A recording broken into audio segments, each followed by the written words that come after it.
This is Melissa Lowson, and I'm with Kelly Keefe. and we're with Pretty Dangerous Women's Jiu Jitsu. We just finished with an awesome open mat at Luis Paul Harris's gym. If you are in the area in Jacksonville, definitely check him out. Awesome guy, very supportive of women's jiu jitsu. One of our biggest supporters as far as Pretty Dangerous goes. So Kelly, Yes, tell me a little bit about yourself. Well, I live here in Jacksonville. I was born and raised in DeLand, Florida. It's pretty close to your school. Where we live. And have traveled around the world quite a bit, but made my way back to Florida and found my way into Jiu Jitsu, and here I am. Tell me a little bit about your school, your gym, and your instructors. Okay, so as you said, this is Luis Paul Harris's school. And it's a great school. Luis is a 7th degree black belt, so he's been doing this for most of his life and has so much experience to share. And he's one of those teachers that he'll notice details and correct details that you never knew you were doing wrong. So then you're wondering, why didn't anyone ever tell me that before? You've been doing it wrong for 10 years. But then he'll just notice it right away and fix it. And it's all the little tweaking that he offers. And another thing that's great about him teaching at this school is that he doesn't just teach the techniques, he explains why they work. So he'll show you, if you do it this way, this is why it doesn't work, so do it this way, and this is why it does work. And that's always really helpful. And so I find that he has a mix of students that are very thoughtful, they like the chess aspect, and they're also very competitive, and they like to go into competitions and win, so it's a good mix. Awesome. So how did you find jiu-jitsu? What drew you to jiu-jitsu? Well, I was living in Gainesville, Florida, and it was one of those things where I had always wanted to try a martial art. And so I went to a gym, and I was actually practicing a different martial art. It was Japanese jiu-jitsu, self-defense, empty hand self-defense, standing and mat work. And by doing that, I discovered the mat work. And there was a no holds barred Valley Tudo group that did mat work as well. So then I just started training more mat work with them. So then I proceeded to do both for a while. And then eventually I did get my black belt in the other martial art, and then kind of moved on from that teacher and just kept doing jiu-jitsu. Nice. So you have a black belt. Very nice. What impact has jiu-jitsu had on your life? Well, I think it's a combination of doing jiu-jitsu and being around the people who are confident in jiu-jitsu, and I found that it has helped me have more confidence. So it's the confidence of knowing that I can handle myself, and then also the confidence of being with that group, and they're very confident, and it kind of rubs off on you.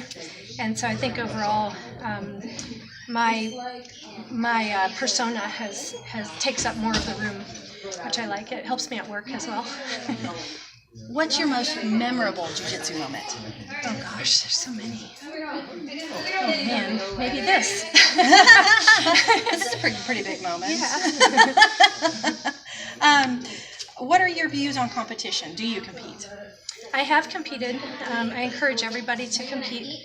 What I tell people is, don't do what I did, which is that I kept waiting and waiting and waiting until I thought I was ready. And I waited so long that I built up a lot of nervousness about it. And if I could do everything again, I would have just started competing from the beginning, so that I wouldn't have had those high expectations on myself that then make me really nervous when I'm competing. So that's what I tell people, is just start, just do it. Even if you think you're not ready, just get in there and do it. And you'll learn something every time, even if you don't win right away. Yeah, absolutely. We tell people the best, if you're looking for jiu-jitsu for self-defense, you got to do tournaments. Yeah, just do it.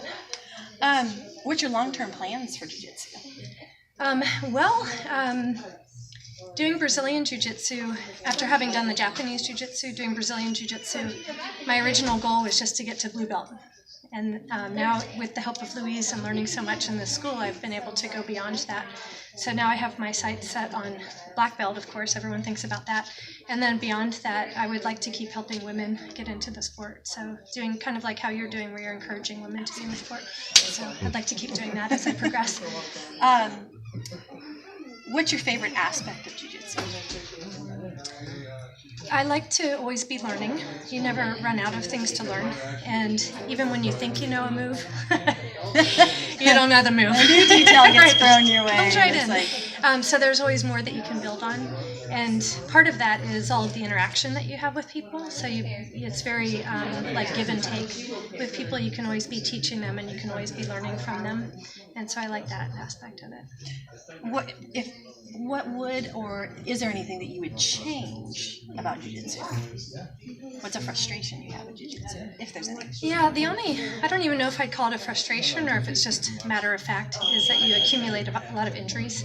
Yeah. So it's just part of it. It's kind of like your battles, your war Battle badge or wounds. whatever. So you have all these injuries and things don't work quite the same as they used to, but it's just part of it. Part of the sport. Tell me something about you off the mats. Off the mats? Gosh, I don't know where to start with that. Well, I think that the spirit of always wanting to learn in Jiu Jitsu applies to the rest of my life as well. So you'll find that everything I'm doing, it's always the type of stuff where you always learn as you're doing it. So that's true in my friendships, my relationships, my job. Like it's always stuff where you keep learning. It's never stagnant. Nice. Well, thank you so much for opening the gym for us, for helping to teach today. We'll see you on the mats. Thank you.